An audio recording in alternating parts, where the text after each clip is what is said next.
అందరికీ నమస్కారం. ఎస్కేపీవీవి Hindu high school student channel కు తిరిగి స్వాగతం. ఈ రోజు నేను తోలుబొమ్మలాట అనే అంశంపై సమాచారాన్ని సేకరించి మీకు చెప్పడానికి వచ్చాను. పిల్లలు, మీరెప్పుడైనా తోలుబొమ్మలాట గురించి విన్నారా? ఇది మన ప్రాచీన జానపద కళ. ఎందరో గొప్ప గొప్ప కళాకారులు వందల సంవత్సరాలుగా తోలుబొమ్మలాట కళను జీవం పోశారు. మనం తోలుబొమ్మలాట గురించి తెలుసుకుందామా?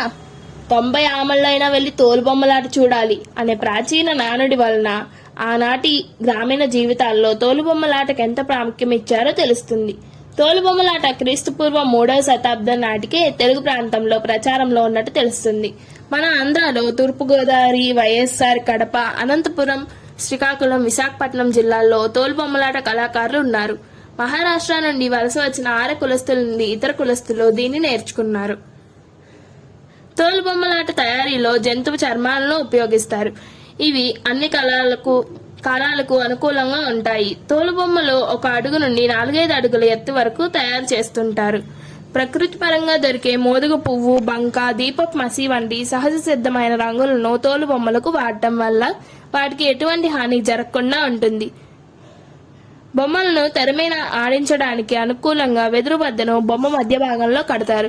బొమ్మను ఆడించడానికి ఈ వెదురు బద్దనే ఆధారంగా ఉంటుంది. 3 వైపులా మూసి ఉన్న పందిరి వేసి ముందు వైపు తెరలాగా పల్చటి తెల్లని బట్ట కడతారు. ప్రదర్శనకు 6 నుంచి 8 మంది కళాకారులు ఉంటారు. కథలో స్త్రీ పాత్ర వచ్చినప్పుడు స్త్రీలు, పురుష పాత్ర వచ్చినప్పుడు పురుషులు మాత్రమే పాట పాడతారు. వంతలు, హార్మోనియం, మద్దెలు, తాళాలు వాయిస్తూ వంత పాడతారు. తోలుబొమ్మలాటలో చెప్పే భాగవత కథల్లో ఎక్కువగా భక్త ప్రహ్లాద, సావిత్రి, కృష్ణలీలలు మొదలైనవి 3 రోజుల పాటు ప్రదర్శిస్తారు. రామాయణ, భారత, భాగవత కథ వస్తువులతో పాటు సమాజానికి అవసరమైన వేమన, సుమతి, నీతి శతకాల్లోని పద్యాలను, శ్లోకాలను, సూక్తులను కూడా వీళ్ళు చెప్తూ ఉంటారు. నీతి వాక్యాలను, సామెతలను సందర్భానుసారంగా ఉపయోగిస్తారు. కథ ప్రారంభానికి ముందుగా గణపతి ప్రార్థన చేస్తారు. తోలుబొమ్మలాట ప్రదర్శన నాట రాగంతో ప్రారంభించి సురభి రాగంతో ముగిస్తారు. పిల్లలు, తోలుబొమ్మలాటలో ముఖ్యంగా పిల్లలను, ఇతర సామాన్య జనాన్ని నవ్వించే 2 హాస్య పాత్రలు ఉంటాయి. అవి కేతిగాడు, బంగారక్క. కేతిగాడినే జుట్టుపోలిగాడు అని కూడా అంటారు. వీరు ప్రదర్శన మధ్యలో ప్రత్యక్షమై చమత్కారంగా మాట్లాడుతూ ప్రేక్షకులను కడుపుబ్బా నవ్విస్తుంటారు. ఈ కళాకారుల కుటుంబంలో చిన్నప్పటి నుంచి పిల్లలకు ఈ కళపై శిక్షణ ఇస్తారు.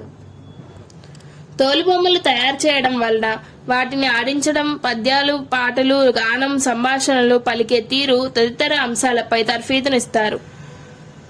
తోలుబొమ్మలాటలో ప్రదర్శించే కథలు, గాథలు పుస్తక రూపంలో ఉండవు కనుక పిల్లలు వాటిని ముఖతః అంటే ఒకరు చెప్తుంటే ఇంకొకరు విని నేర్చుకోవడం చేస్తారు. ఇందుకు వారికి మంచి జ్ఞాపక శక్తి కావాలి, ప్రదర్శన నైపుణ్యం కూడా కావాలి. ఏ కళారూపమైనా రక్తి కట్టేది కళాకారుని నైపుణ్యంతోనే కదా. కళల ద్వారా మానవ నాగరికత ప్రతిబింబిస్తుంది. జానపద కళలు ఒక తరం నుంచి మరొక తరానికి శృత పాండిత్యంతో ప్రవహిస్తూ ఉంటాయి. ఈ కళలు కాలగర్భంలో కలిసిపోకుండా కొందరు పరిశోధకులు గ్రంథస్థం కూడా చేస్తున్నారు. పగటి వేషాలు, కోలాటాలు, బుర్రకథ, ఒగ్గు కథ, జముకులు కథలు వంటి ఎన్నో జానపద కళలను కాపాడుకోవాల్సిన బాధ్యత మనందరిది. సంస్కృతిని కాపాడుకోవడం మన కర్తవ్యం. కాబట్టి పిల్లలు వివిధ జానపద కళారూపాలు, పాటలు, నృత్యాలు నేర్చుకొని ప్రదర్శించి కళలను ఆరాధిద్దాం. మీరందరూ జానపద కళలు అంటే ఇందులో ఒకటైన తోలుబొమ్మలాట గురించి ఎంతో కొంత తెలుసుకొని ఉంటారని భావిస్తూ ధన్యవాదాలు. వీడియో నచ్చినట్లయితే లైక్ చేయండి, షేర్ చేయండి, సబ్స్క్రైబ్ చేయండి. Thank you.